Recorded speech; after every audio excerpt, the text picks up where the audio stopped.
Fourth quarter between Abra and Mindoro. Okay, Ken, I also want to get a quick greet to one of my office mates who also is from Pangasinan, who's very excited for the match later on. Quarter scoring, nakita nyo, dikit yung first and second quarter. Doon na lumayo yung Abra in the third. Actually, titignan mo yung production ng Mindoro, okay naman eh. 23, 21, 21. Pero those 34 points in the third was just too much. And Abra, they have proven to be arguably the best team on both sides of the floor. Offensively and defensively, so lethal. Joel Gonzalez, mindes yung kanyang layup doon. At saka ang clear separator rin doon, Ken, yung free throws. The free throw makes, that's a plus 14 make for the Abra Weavers than that of Mindoro. Kaya yung third quarter na yun, talagang ramdam mo yung separation pagdating dyan sa stat line na yan. Ball tapped. Mindoro in transition. Hands by Kong. Sorry, miss. Cholo Mendoza will pull up for free. Short. Mike Kong with the running start. Slows it down for Mindoro. Pulls it back out to Marion Bagat. Vienes at the post. Joshua David will be called for that personal foul. Foul number 5, Joshua. Again, happy birthday to Coach Yong Garcia. Also, happy birthday to the proud father of the Aquaman, Paulo Hubalde, Sir Freddy Hubalde. Happy birthday. Oh yes, happy birthday, Sir Freddy. Oo. Siya yung nagpauso talaga dito sa Philippine basketball nung pull-up shot eh. Oo. Mid-range, matic. Hindi, tsaka ibang klase bumording yun.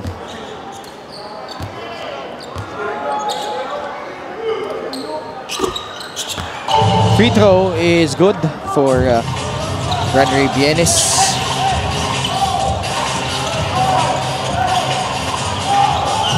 Bounce pass.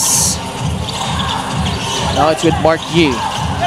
Gives it up to Dave. Extra pass. Encho Serrano for free. Off the mark. Ayon secures the offensive rebound. Dave attacks. Oh, nice pass. Mark Yee though rejected by Hans Maikong. Good rejection right there by Hans. 3 on its way. Ethan Galang puts it in from downtown. The lead is down to 10. He's the guy that has shot best from outside. Ethan Galang for the Mindoro Tamaraws is 3 out of 6, making half of his threes. Serrano can't answer. Mark Yee with offensive rebound. Kita mo yung compete side rin talaga ni ni Mark Yee. After getting that reject earlier, ito yung pinasa ni Hans papunta dun kay Ethan Galang for that 3. Ethan Galang 15 points, 6 rebounds, 4 assists. Mark Yee hits the free throw.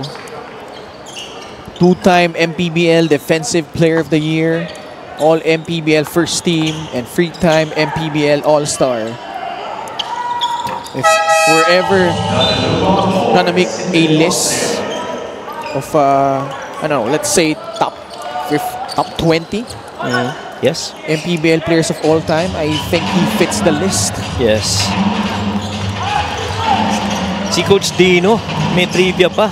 Okay. Nabanggit mo raw, binati mo si Freddy Hubalde, di ba? Oo. Anong taon daw siya nag-MVP? Hindi ko na alam yan. Hulaan. Napapanood ko na lang siya. Kung tama ako, walang Wikipedia to or Google, whatever. 1972? Oh my God, di naman siguro. Di ba? 1982, hindi. 1982. Antayin natin sagot ni Coach Dino. John Uduma puts it in. Uduma with 21 points and 7 rebounds. A couple of guys have really scored beyond 20 for the Weavers. It's John Uduba and Encho Serrano. Encho did it in the third quarter. Then si John has done it in the first half for the most part. Encho Serrano, nice pass to David Defonso, lays it in. Abra in full throttle right now as Mindoro has really had a hard time keeping up. Fast break of the game brought to you by Extreme Cool Air Conditioners and Extreme Magpalamig free installation for split type air conditioners.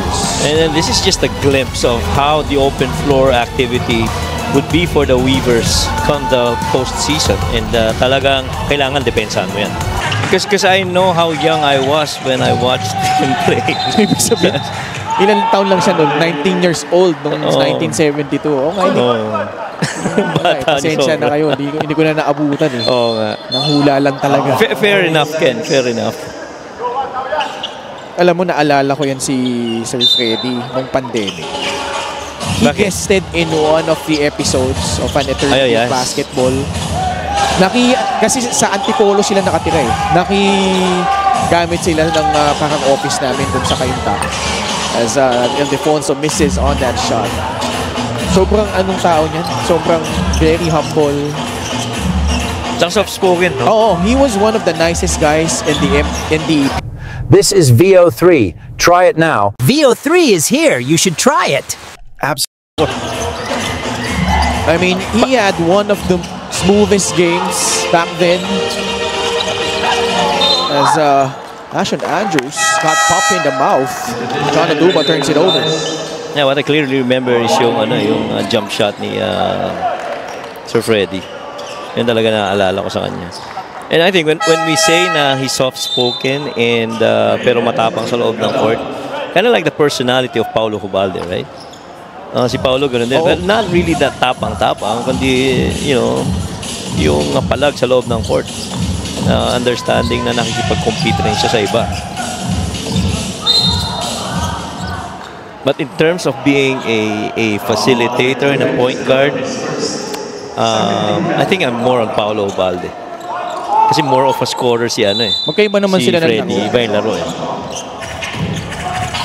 And then yung kuya pa ni Paulo, si Derek. Oh yeah, si Derek pa pala, that's right. Naging kakampi ni Coach Christian yun. He was a dead shot from the outside. Yeah. Yenes got block up top. Was it Raven Gonzalez who Was got Raven. that block again? And that's 4. That's 4 blocks already for Raven in this game. Just the timing he has in blocking those shots. It's been impeccable for Raven Gonzalez. At saka yung pangalawang lundag, even if you fake him off, ang bilis nung recovery niya sa second jump. David Defonso can't hit the free. Rebound grab by Mike Ayon. Encho Serrano sa loob.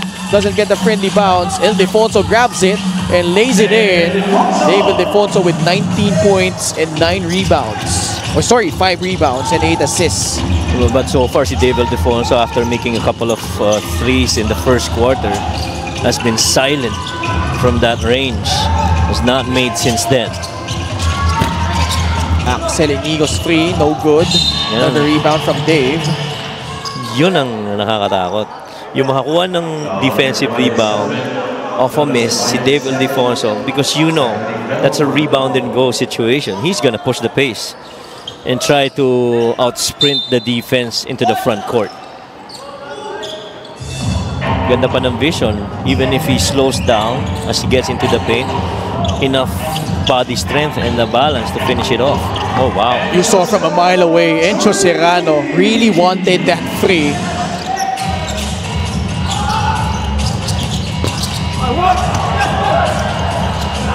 Encho grabs it. Soars and scores. Encho Serrano, 5 consecutive points. A total of 29. His season high here in the MPBL 7th season. David Defonso, third guy with at least 20 points. This game has broken wide open by this very forceful start by the Abra Weavers here in the fourth quarter. Tuluyan na silang lumayo talaga. Mindoro has been sucked to 71 points. Past the halfway point of the fourth.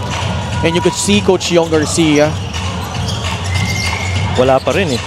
No, parang Nakastick pa rin siya nakastick sa pa rin eh. main players niya, no? At saka focused pa rin siya. He's definitely a coach that looks possession per possession. Offense, ano rara natin? Okay, sila naman. Anong defense tatakbo natin? How do we defend against it? 5 seconds left sa shot clock. Itong Mindoro.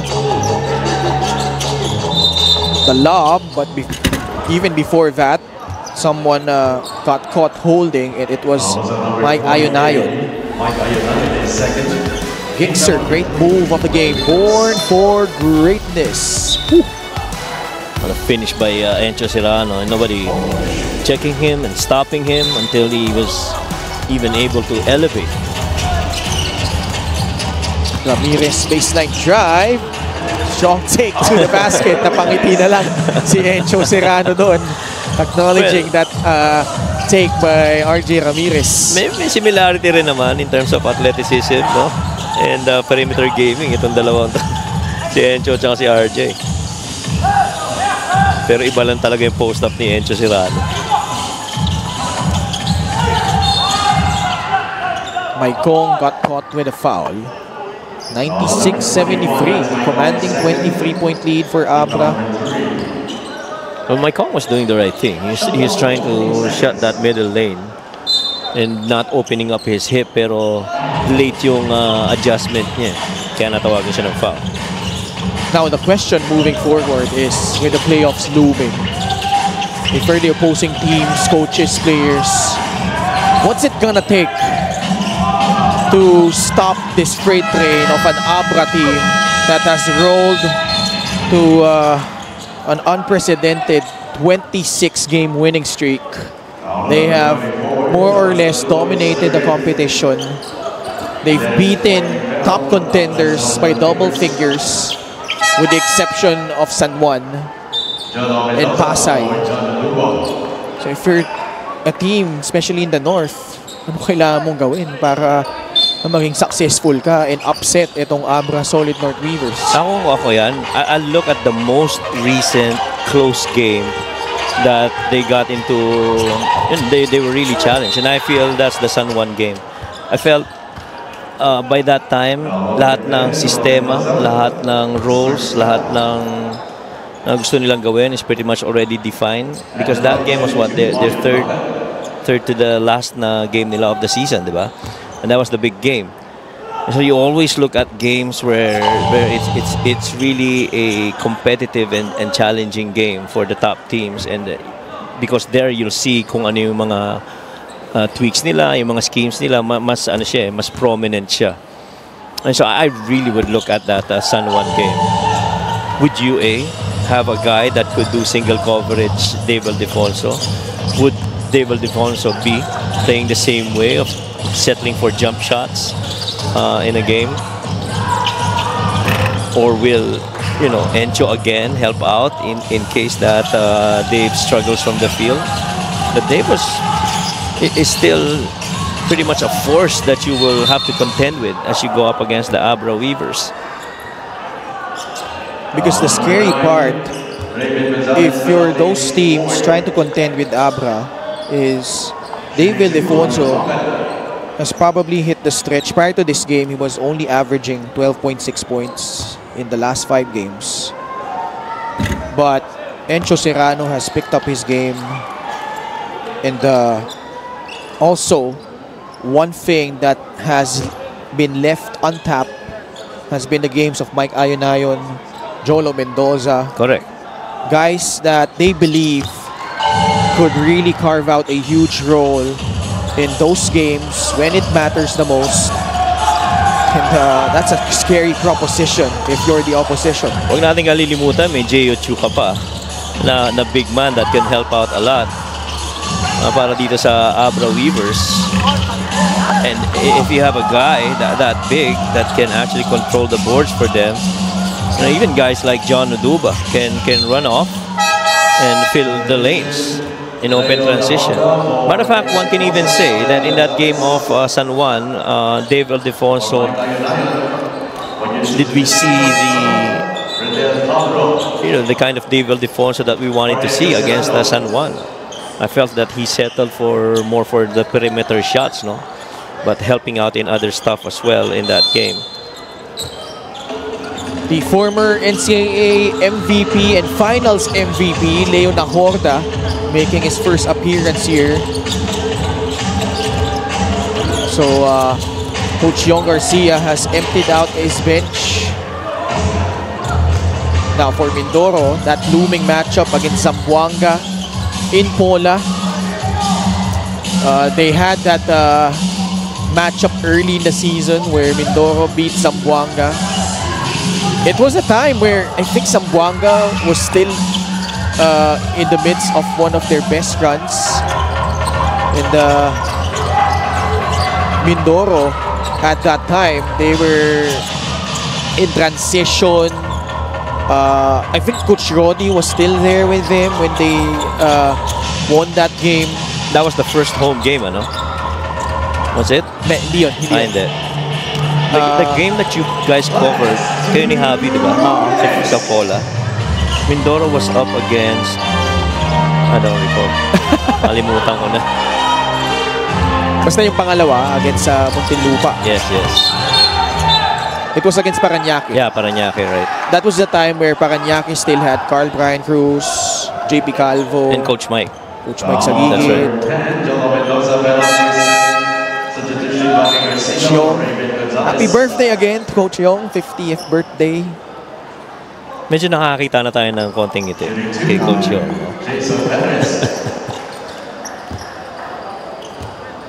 Jason Perez. I mean, this Mindoro team. Jeco Bancale has come along for them as well. Yes. He could be a guy that could be a spark plug, especially playing that point guard spot. Axel Inigo has done a marvelous job of quarterbacking this team. But in the playoffs and even starting in the play-in, depth is gonna be a huge factor. And they can't rely solely on those three guys, Ino Comboy, Bam Bam Gabalita, and Joseph Sedoripa. They really need to have other guys step in and chip in.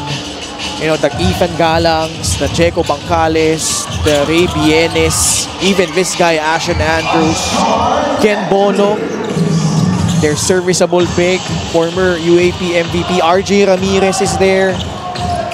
Even Jonas Tibayan, if he finds his rhythm back, yun yung mga mahalagang pyesa na kailangan itong Mindoro.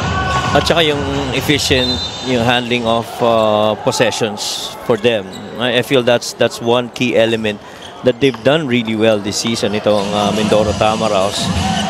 They lead the league so far in that department. John Oduba, 21 and 10. Perfect from the field, just one miss from the free throw line. What a performance. Really setting the tone. 13 of those 21 points coming in that first quarter. Or actually, 14 of those 21. Correct. Him and Dave that first quarter, right. We're winding down the fourth quarter. A minute left in regulation. Cholo Mendoza getting the Abra Solid North Weavers to the century mark, 100-178. Mike Kong with his another layup from Hans Mike Kong. 10 points, 6 rebounds. On a 4 of 9 shooting, 5 of 9 shooting rather. It's pretty good. Garcia miss. Ashon Andrews pushing it. Nice pass. Mike Kong in stride. Lays it in. Itong si Mike Kong alongside si Jeco Bancale. Lalo na with how Jeco has performed in their last few games para dito sa Mindoro Tamaraws. I think that's the level of guard performers they're gonna need from Jeco, not to be solely dependent on Axel on the point guard spot. Ang maganda kasi kay Jeco, tsaka even dito kay Hans Mike Kong, you play mahabang oras ng full length of the floor na gwardiyahan, depensahan.